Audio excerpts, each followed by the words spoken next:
Hello.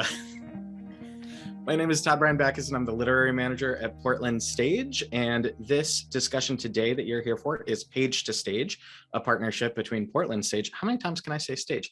A partnership between Portland Stage and the Portland Public Library. We're so happy to continue this partnership with them. And this is a...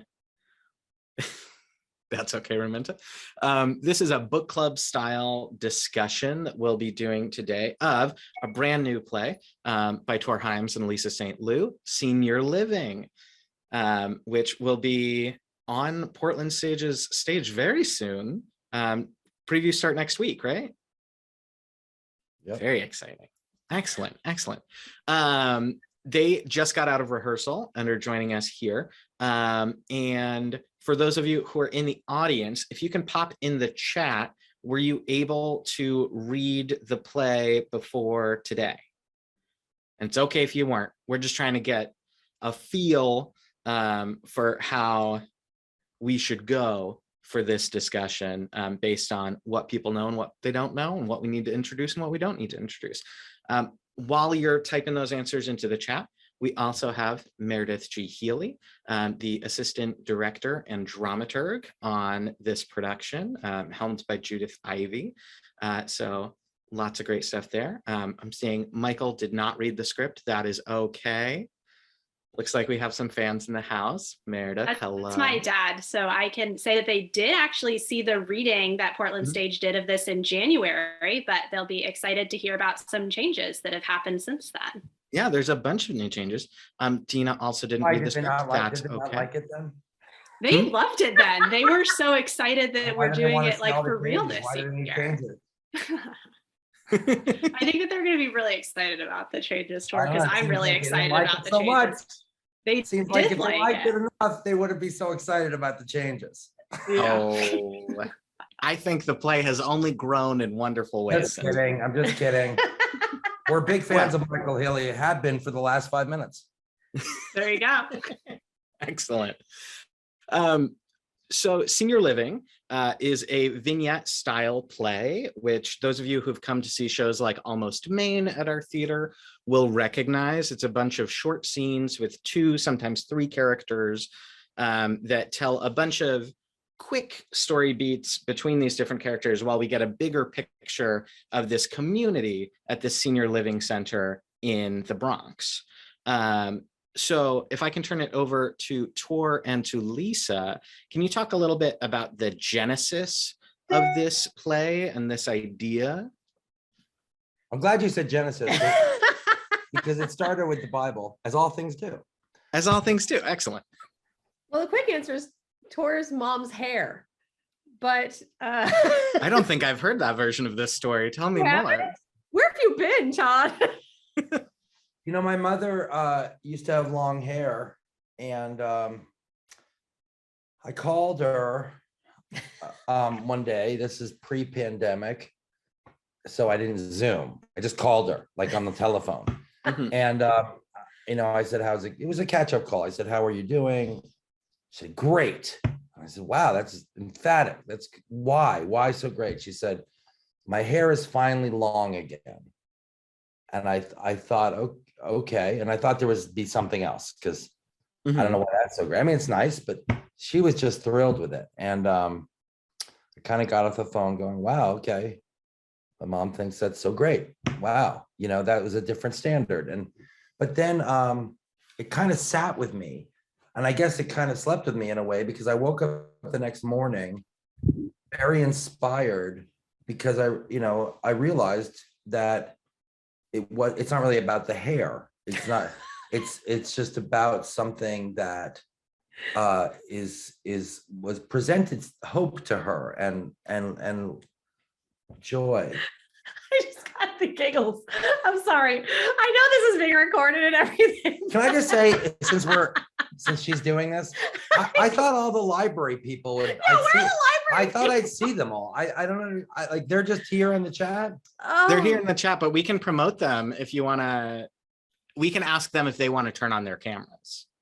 Well, I don't know. That. I just thought bad? in my head, and I made up this story. I guess I just thought there'd be all these library people. And in a way, I envisioned them in the library. We don't have to go that far, but I really thought, so when we came on, I was like, where are all the library people? No, that's okay. Raminta, would you mind promoting people to panelists? And those of you who are watching, Dina, B, and Michael, if you would like to turn on your cameras, you're totally welcome to. If you don't want to, that's okay. I mean, we're talking about, there's Oh God. 7 total people here, and they can mute, so they don't interrupt creatives. I got tickled because you were like, we said my mom's hair, and then you said Nut, I guess, went to bed with me. I was like, towards mom's hair. It was bad. It was bad. All right. Dina Weinstein. Dina's coming. Hi, Dina. Hi, Dina. Thank God you're here, Dina. We were going down quick. No, it was bad. It was really bad. It's also really, for some reason, it's very cold in our apartments usually, but right now it's sweat box. So I'm taking off the sweater and I'm going t-shirt. That sounds great.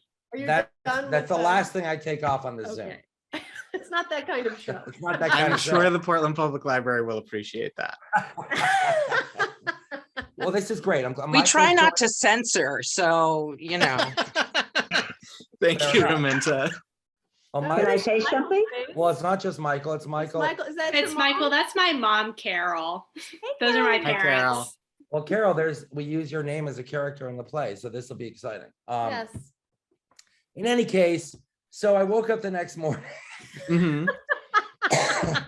I don't know if this is. I don't hope this is going well for you, Todd. This is great. Okay, because all right, we're gonna stick to the point. We're gonna. Should we just start over? No, stay on message. Stay on message. So, I woke up the next morning and I was very inspired by this idea of joy and hope that my mother had because of her hair. Right. And it was about 5 a.m. I woke up with kind of this massive inspiration about it. And I thought, I immediately knew I wanted to write something. And I went downstairs, got on the computer, and I put 2 people on a bench. And I thought, what if this woman was in her 70s and she hadn't had sex in a while? And why can't I love her. why can't an older person want to have sex? And then I started thinking about a lot of things, like why can't an older person do anything anybody, whatever age they are, would want to do? Mhm. And I thought this is it, because a younger person, even if my mother was 20, she'd still be excited if she grew her hair long because she wanted to do that, and so I wrote this scene called Sex Again, which now is the second scene in the play, where it literally starts with a woman kind of checking out this guy on the other bench, reading his paper and saying, I want to have sex again. And he's like, what? And so, and that scene then evolves. Hope you'll see it and you'll see, and then I wrote a second scene. And by the time Lisa woke up, which was about 8, I had 25 pages of stuff. Nice. Yeah. And I thought, wow, oh my, and I was in that, I had a lot of coffee. I'm in this jittery phase. And she just got up, she's yawning. I'm going, Lisa, I wrote this thing. You got to read this with me. And she had her coffee. She made me wait a few minutes, which was terrible because I really wanted to do it right this moment. And she sat down, and we just, there's 2 people in almost every scene. So we just read against each other. And she was laughing and I was laughing. And I realized it was really funny, but yet also just heartbreaking in a joyous way, not in a sad way, but just that seemed to have a lot of pathos. And it just felt really good. And then Lisa said, Oh no, he was like, so you want to write this with me? Because we always write everything together. And I said, no. Why don't you just write this play? Like, you can just write it. I don't need to have a play on my resume. Like, you could just write it. It's fine. I'm like, I'm not attached. It's totally okay. and I felt terrible because I just said, no, we write everything together. We can't, you have to write this with me. And she said, I think this is your thing. The day goes on and I'm thinking about other ideas. Yeah, and then and I was like letting him be himself over there doing that. And then I woke up the next morning and I basically became him because it would not stop being in my head. I'm like, that it, the it factor. And we use this word it, and being in entertainment, it's like, oh, they've got the it, and how it defines you, especially as a performer over time, and especially as a woman. And then the whole monologue just downloaded out of me. And then he read that and we were like, oh, I guess we're writing this together now. So that's. Yeah, because every scene seemed to like she's writing it from an entertainer's perspective, like, oh, do I have it anymore? I'm older, but it's not really about it. It's about a woman and what a woman goes through as a woman gets older, which is distinctly different than a man. And obviously I couldn't have written that because I don't have that experience. And thank God Lisa came in to save the day. And so, and that's what's so nice about when we write together is there's always the male and female perspective. And I don't think this play would be as rich as it is without both of those, especially the female, because the play is largely, it's largely female driven. The female characters drive the narrative pretty much throughout the whole thing. And that's, I wish I could say that was on purpose. We wanted to do that, but that's just how it ended up. And then isn't that how life is? Lisa's really the man in the relationship. This is again devolving. God, the jokes are just sitting there. Oh God. So this play, for those of you who didn't get to see it in January or didn't get to read it yet, totally okay. Covers topics like Tor said about, wanting to have sex again at an older age, having it, as Lisa said, as well as some other thing. Like one of my favorite scenes is the early inheritance scene, which I think is hilarious. And it's these two women discussing like, not anymore. I think, oh no, is it we added 3 now and it's killing. Like it's so cool. Oh, I'm waiting for you to see that. That's exciting for me. How wonderful. Well, Michael Healy was especially appreciated. Yeah. He was looking for those changes, and this is one. All right, let Brian finish his thought. Sorry. But it's this lovely kind of thought experiment that these women are doing, where one of them is like, well, why don't you, like, your son's always bothering you for money, and what if you just like set aside enough for you, give him what you were planning on giving him, and then like let him go with God. Like, let's not deal with that anymore. He's stressing you out a lot. Yeah, that happened. And so many of the kind of events in the play are based on real things that I know about or that happened to us. That didn't happen to me, unfortunately, but that your mom's not watching. Well, or maybe you do. Watching. I did, by the way. I did pitch my mom on this idea. She said no. But my aunt, her sister, actually did that with her children. Oh. They said, why wait?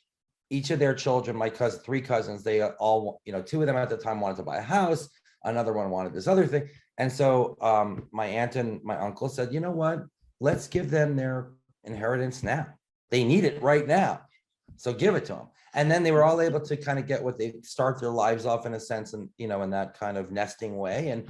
And it was really great. And they'll probably get more, when they go. God, Kol Beseder, that's what they say in the Jewish tradition. Kol Beseder. Oh no, Kenahora. I was wrong. Kenahora. Kol Beseder's in our play. That's another scene. Anyway, we got it over there. Yeah.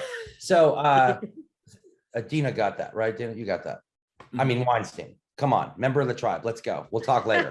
Anyway, so every time you move the table, I know. I'm sorry. It's a creaky table. So yeah. So a lot of the events in the play are based on things that have happened in either one of our families or directly to us.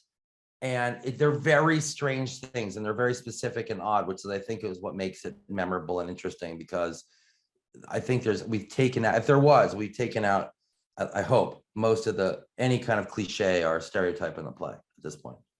Knocking on wood. Yes. I think that's part of what makes the show so delightful, is they are all very specific. It's not, a general gripe or a general idea or something like that. Like, they're all very, very specific, and they have a lot of heart, because they feel real. And that's sometimes we are meant to laugh at what's happening, but never at the people. Like, I never feel like we're laughing at the people. I think we're laughing at the circumstances that are ridiculous, because life is ridiculous.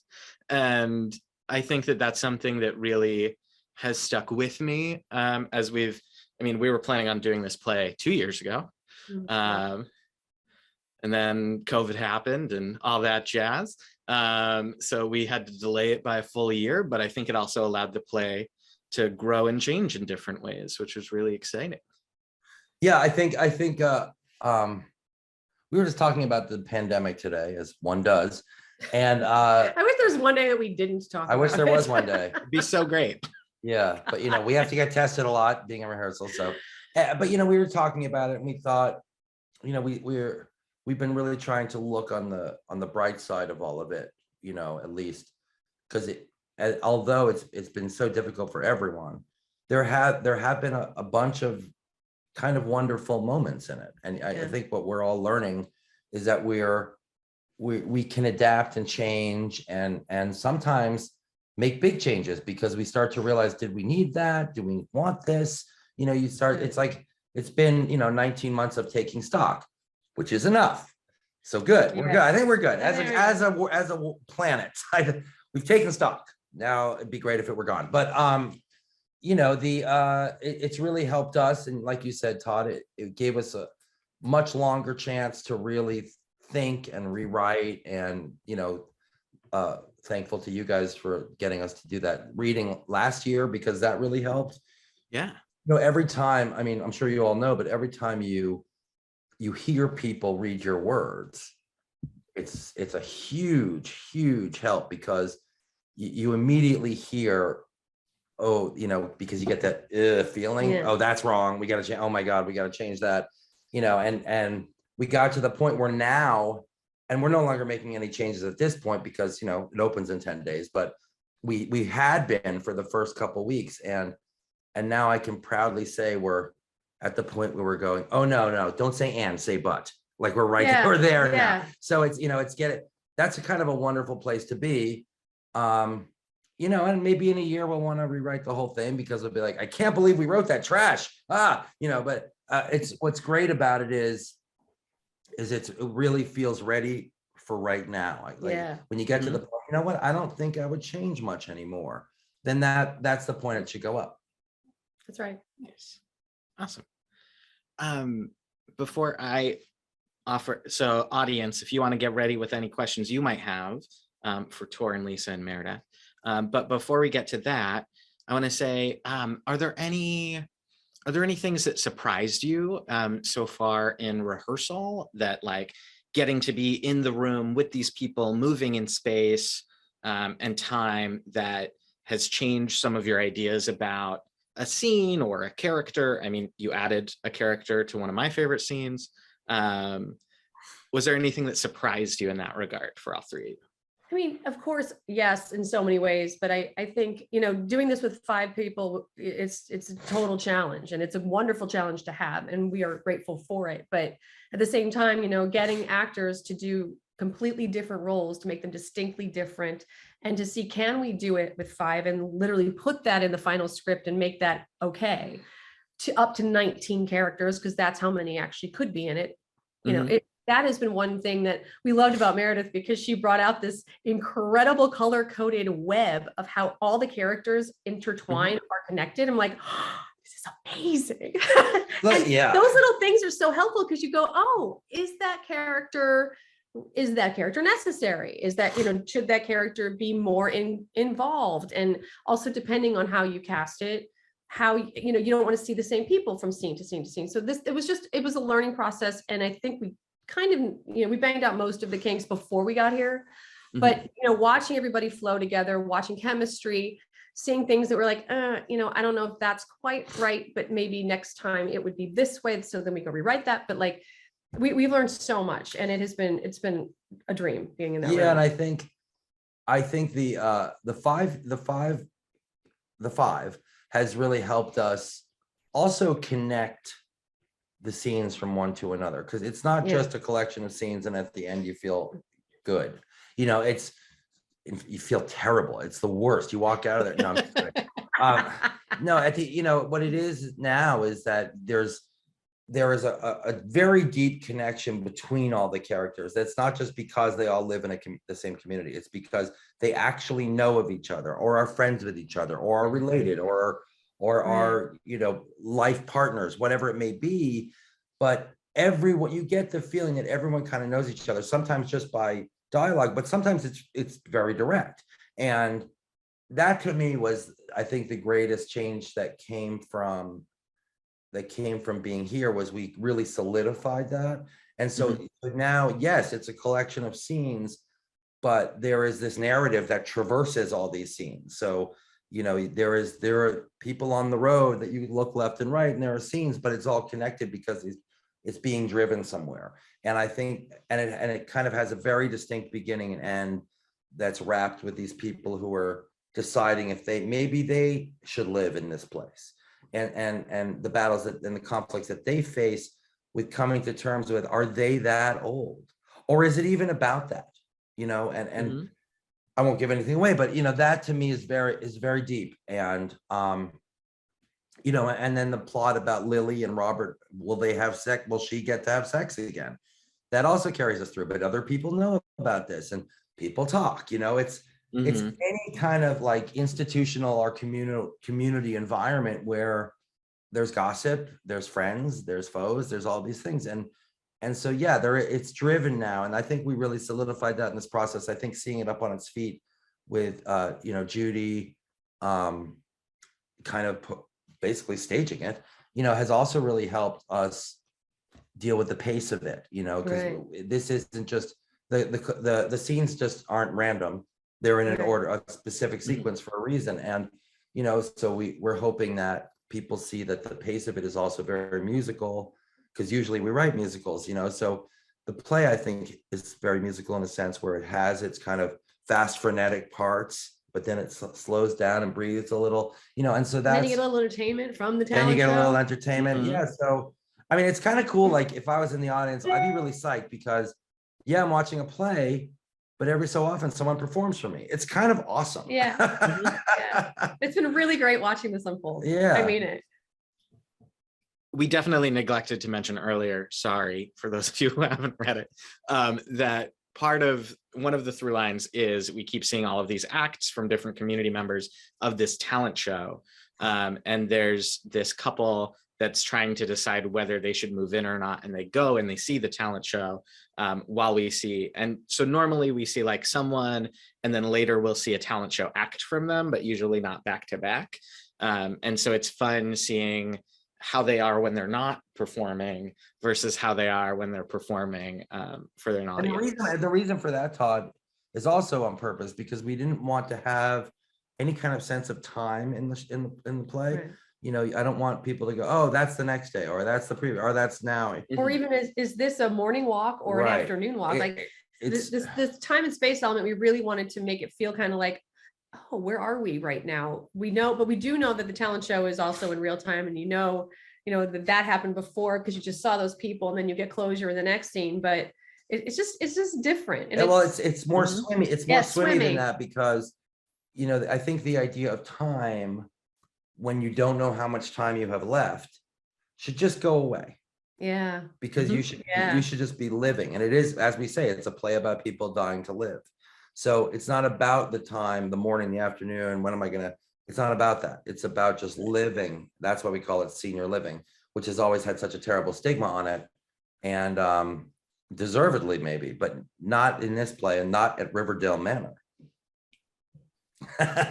Excellent. Dina.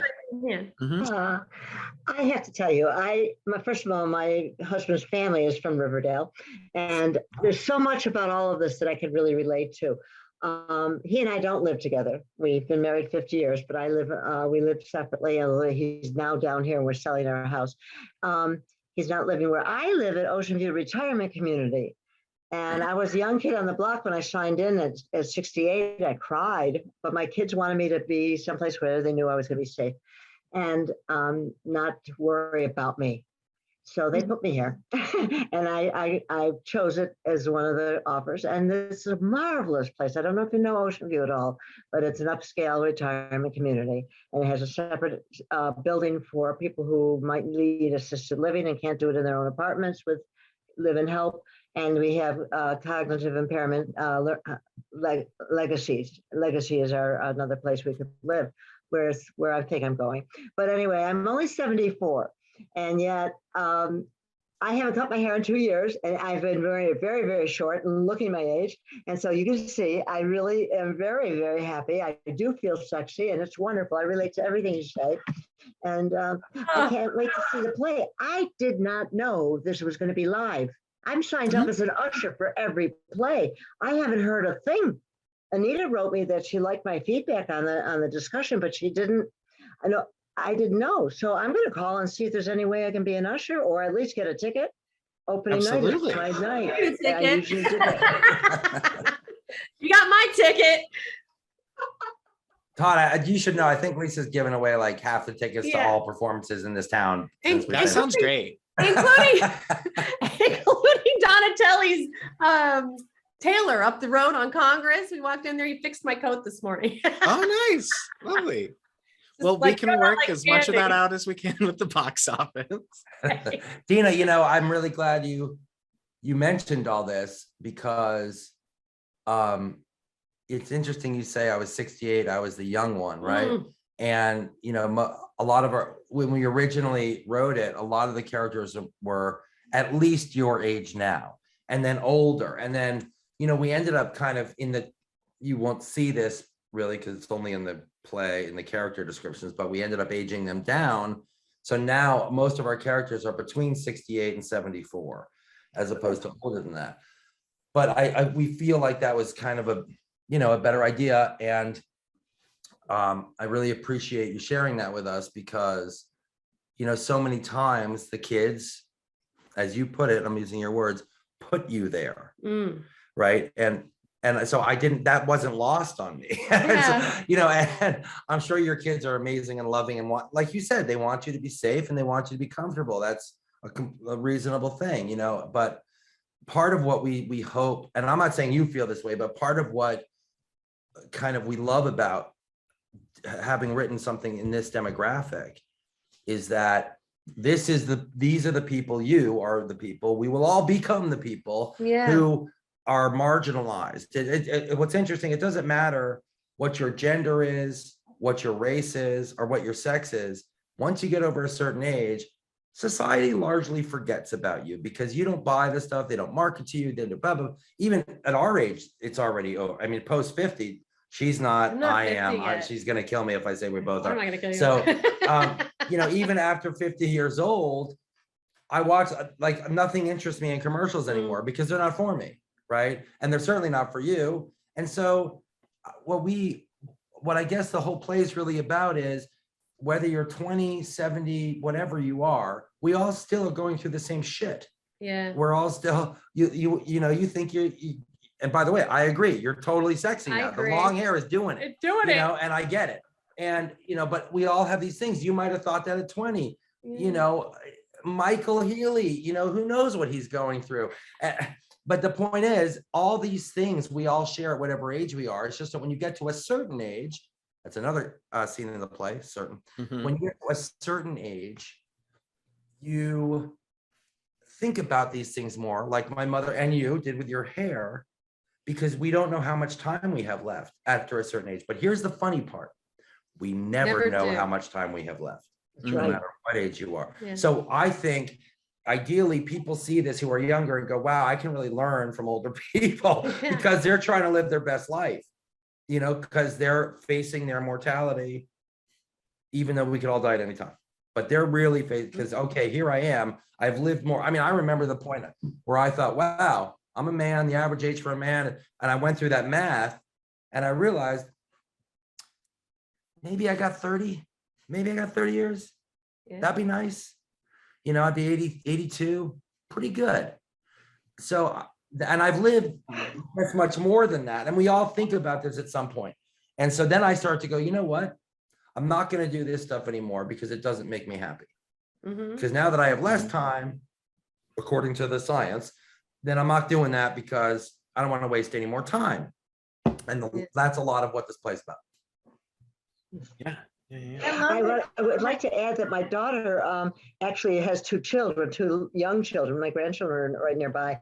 And I think that's one of the reasons she didn't want to worry about me. I was renting in different places to be down here where the theater was and where my community is. And I'm a storyteller, so they're here too. And I think she said she just didn't want to worry about me anymore, renting from different places that were not good experiences. Yeah. And so she gave me my choices, and I'm very grateful for that. But I really do think that you chose the best place in the state, in the country, if not the world, to premiere this play, because we are majority seniors. And it's a little different than what you were saying. This state does cater more to us than a lot of places do. It's not that there isn't a need for improvement. Our AARP is the most active legislature in the legislature and everything else. And I'm in that. I'm very much involved with that. So, we're looking out for ourselves as well. And the respect we get from everybody seems to be very, very good, and even the newer arrivals in the state really see us, especially as grandmothers, as people to be honored. Oh, So amazing. good. Great. I love though, Dina, that you said that your husband lives somewhere else and you live there and you guys are still together, I guess, but not together. We're friends, not sexually. We're just together. We're best friends. It has been over 50 years, but I left home about 12 years ago. And I can say very quickly, it's because we lived in the woods. I was barefoot pregnant down on the farm for a long time.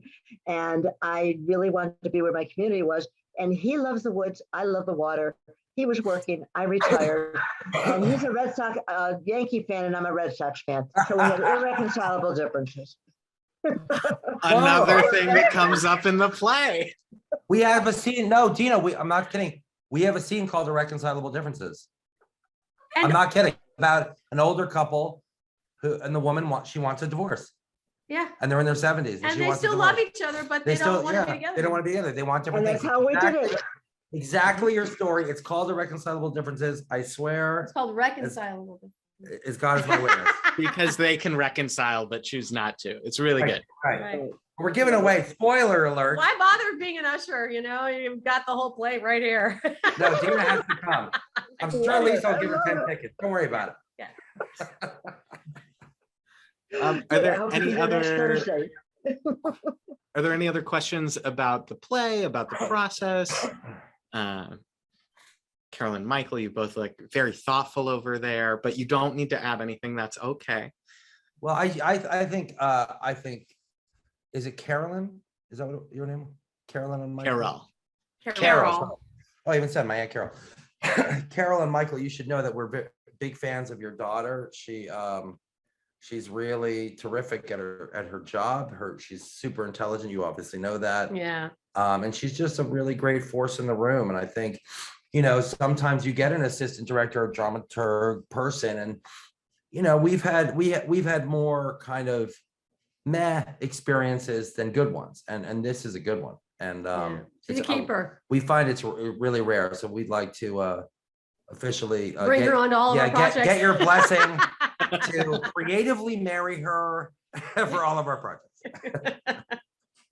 There you go. Yeah, I'll get that 20 to you guys tomorrow. Thank you so much for saying that. Yeah, we're delighted but not surprised to hear that. And I'm a little verklempt right now. There you go. Aww. There you go. Thank you for the word. Thank you deserve to be verklempt because you done good, Mom. Yeah, she's great. She's really great. And well, yeah, that thing about the color coding, she hadn't mentioned that to us. We but just it went. very That's so. But that lovely chart will be in Play Notes, which we're hoping to publish on Friday or maybe early next week. So everyone will get access to that, which will be great. Everyone should have access. It's a work of art. We actually want to frame it and put it up on our wall in our recording studios. Yeah. I guess we can make that happen. Yeah. I was curious about and something that I've gotten to know a little bit kind of through Meredith's work and her talking to us about doing work with new works is it kind of surprises me that there's so much development that goes with a script. And sort of at what point does it sort of end, or do you kind of feel like a play is always in the process of evolving? Well, we'll let you know. We'll let you know if anything we've ever written, that process ends. Yeah, So far it hasn't. Our good friend David, he's a writer too, and he said his quote is, "Rewrites are forever." Yes. And it does, and even John Cariani with his Yeah. plays, we're very close to him, so we always know his process and what's going on with him. And he's still like, he'll do another edition and It's not, tweak but it's it, not just on another whatever edition. it is. So John is the most licensed playwright in America for Almost Maine. Again, #1 this year. Back to number. He's always 1 or 2. He's #1 now. And he, just before we came up here, he said, I submitted all my changes to Dramatist Play Service, who publishes his plays, for Almost Maine.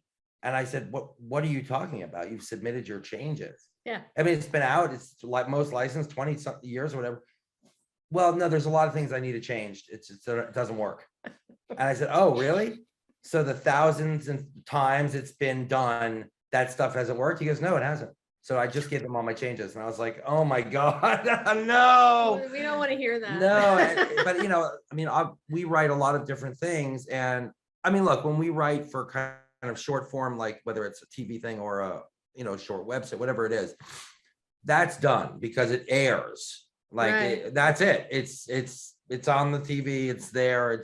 It's done. You can't rewrite it. But for plays and musicals, which has been the brunt of our work for 10 years, it's never done ever, Right. because you see things and it's going to be done, in the future, and you want it done that way, even if you never see that production of it, just because you realize you level up every time you read it. And part of writing that's so hard, there's two.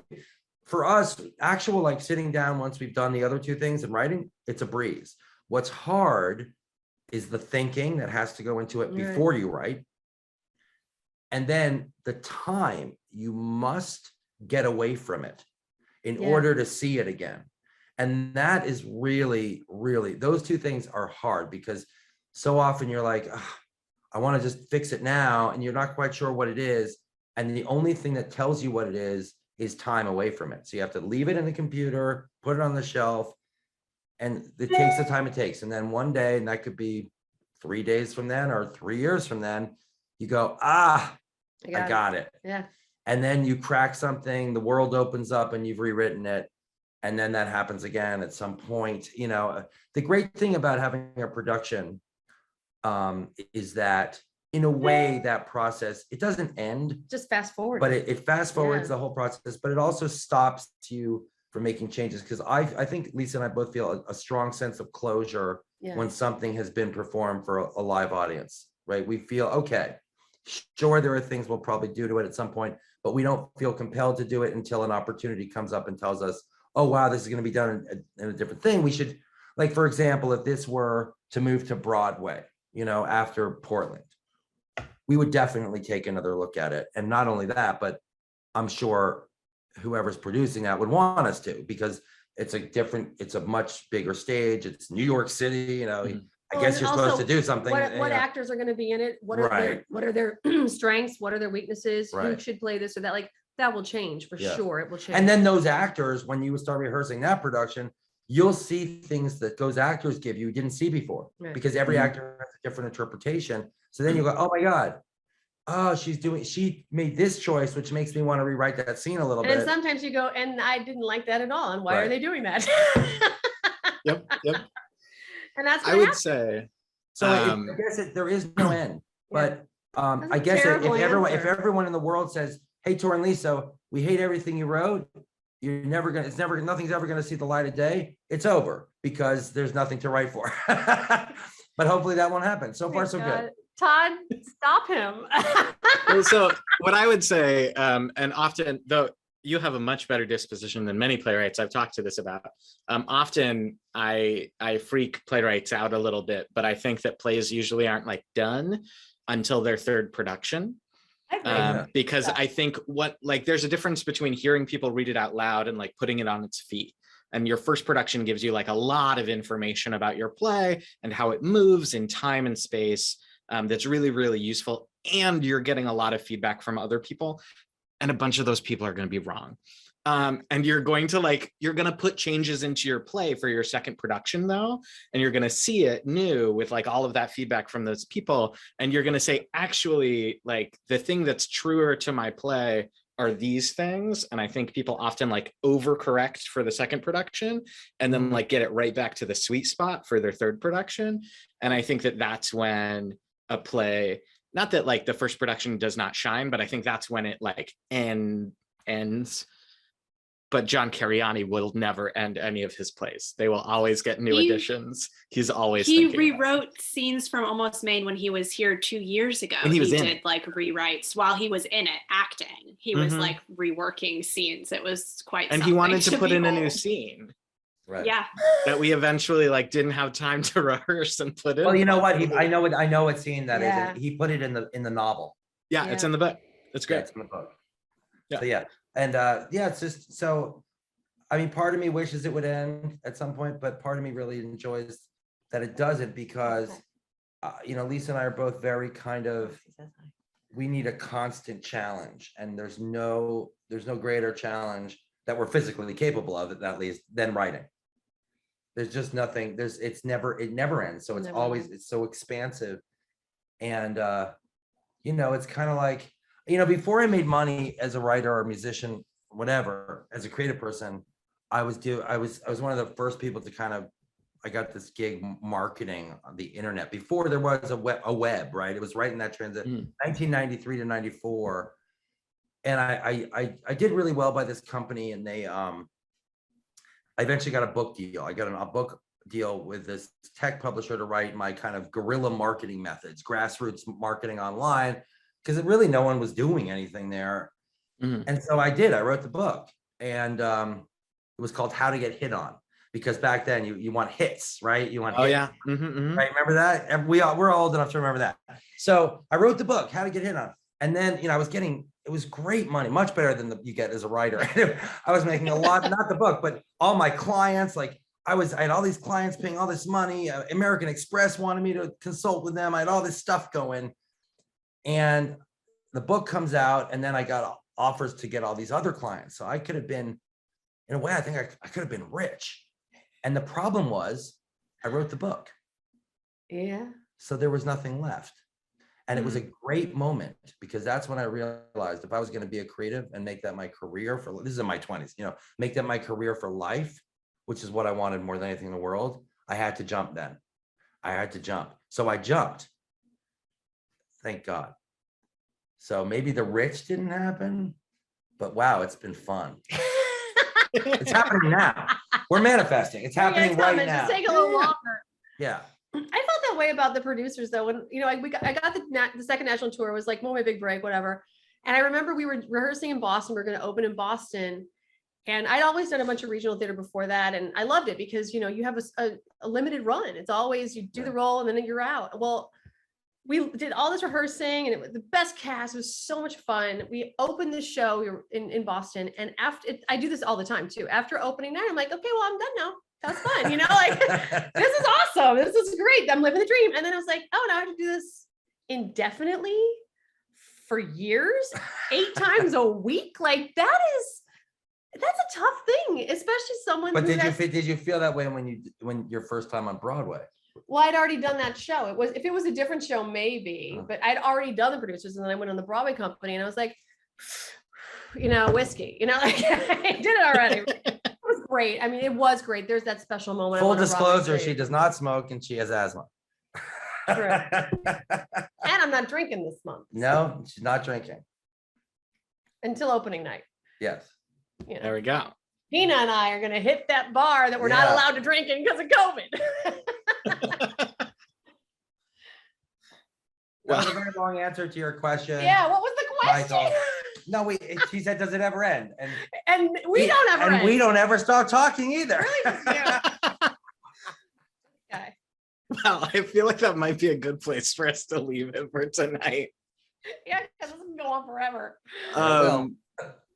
Thank you all for being here and for joining us for Page to Stage. In theater, you'll be able to catch Senior Living. I'm checking my dates here. January 26th to February 13th. My microphone was on my keyboard, but now I'm just going to move it over here so I can see my screen.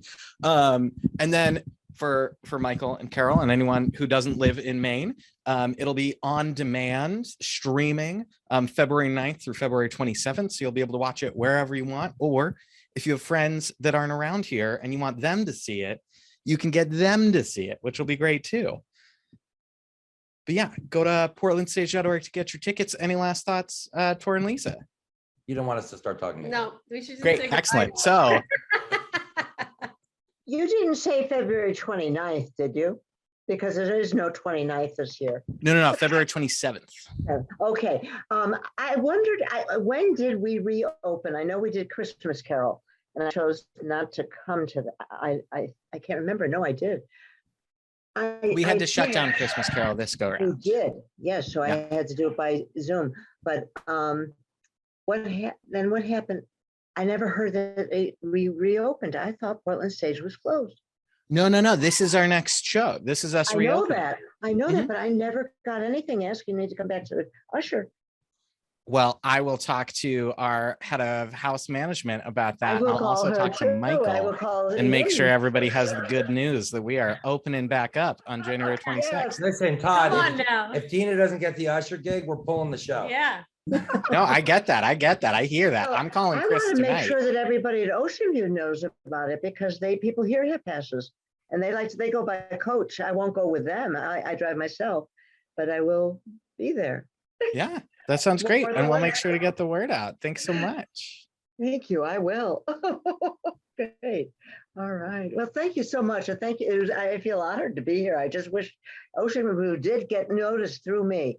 It was put out to everybody and we're kind of locked down here, but we can go if we're safe. And I'm always tested and everything else. So I'll be there.